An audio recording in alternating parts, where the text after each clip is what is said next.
Assalamualaikum warahmatullahi wabarakatuh. Perkenalkan, nama saya Delia Valentika Gustira, NPM 214200075, alamat Desa Tanjung Raya, kelas 2C TI. Dan teman saya, perkenalkan, nama saya Kiran Febrianti dengan NPM 2142063, alamat Desa Lawangong Lama, Teknik Informatika 2C. Oke, kembali lagi di YouTube channel kami, Adelia dan Kiran. Kami di sini akan membahas etika berkomputer.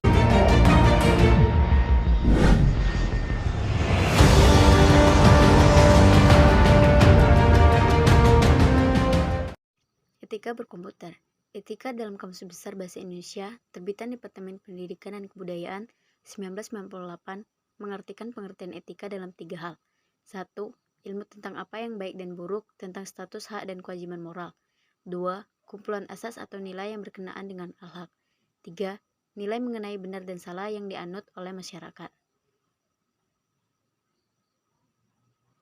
Pelanggaran terhadap etika biasanya diberikan sanksi berupa 1. Sanksi sosial. 2. Sanksi hukum. Faktor-faktor yang dapat mempengaruhi pelanggaran etika.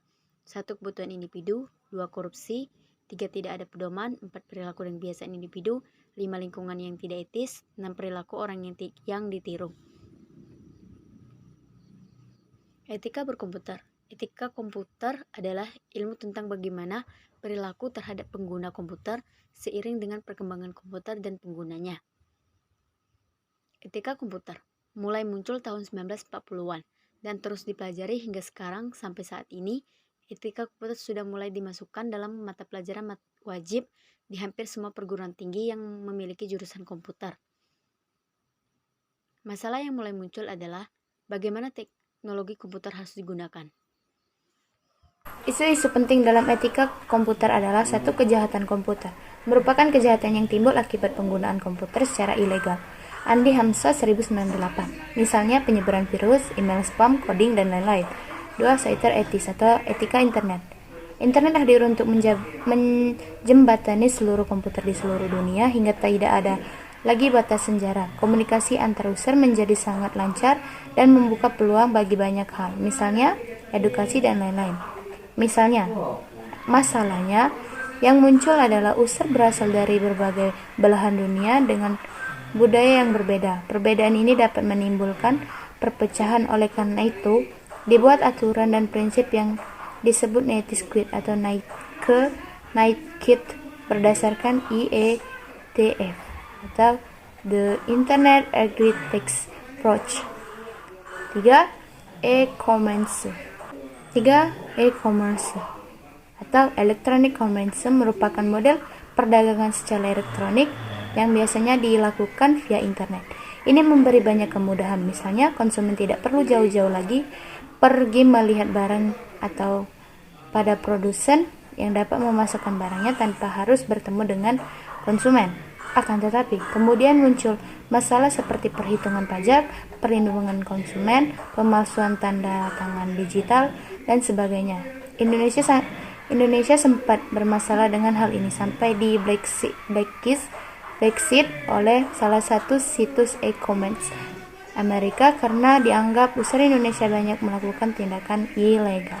Pelanggaran haki atau hak atas kekayaan intelektual. Software merupakan bentuk digital yang sangat mudah untuk digunakan. Di satu sisi memberi kemudahan dalam hal perbanyakan produksi, tanpa di sisi lain membuka peluang untuk pembajakan. Berbagai upaya dilakukan untuk mencegah dan menghambat pembajakan, tetapi pembajakan tetap marak tanpa adanya kesadaran dari user. 5. Tanggung jawab profesi. Kode etik profesi muncul untuk memberi gambaran adanya tanggung jawab bagi pekerja di bidang komputer untuk pelanggaran fungsi dan tugasnya secara internasional.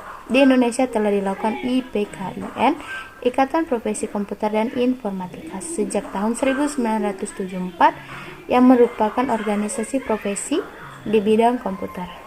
Haki di Indonesia. Ada beberapa hal yang mendorong terjadinya pelanggaran haki di Indonesia, antara lain 1. Produk yang intangible atau tidak dapat diukur, dapat dibuat dalam format digital sangat banyak, misalnya musik, film, buku, dan software.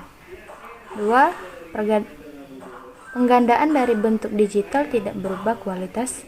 3. Harga produk bajak jauh lebih murah dan lebih mudah diperoleh. 4.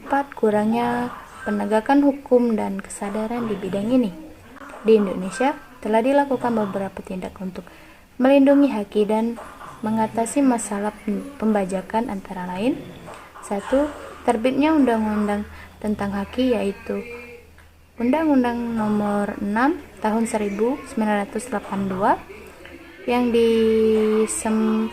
yang disempurnakan menjadi Undang-Undang Nomor 12 Tahun 1997 dan disempurnakan lagi menjadi Undang-Undang Nomor 19 Tahun 2002. 2. Adanya penerbitan, penjualan, dan penggunaan software pembajakan oleh pihak berwajib. 3. Pelanggaran penggunaan software open source yang bersifat gratis dan pemerintah salah satunya lewat IGOS, Indonesia Go to Open Source, dan dibentuk kelompok-kelompok pengembangan software open source.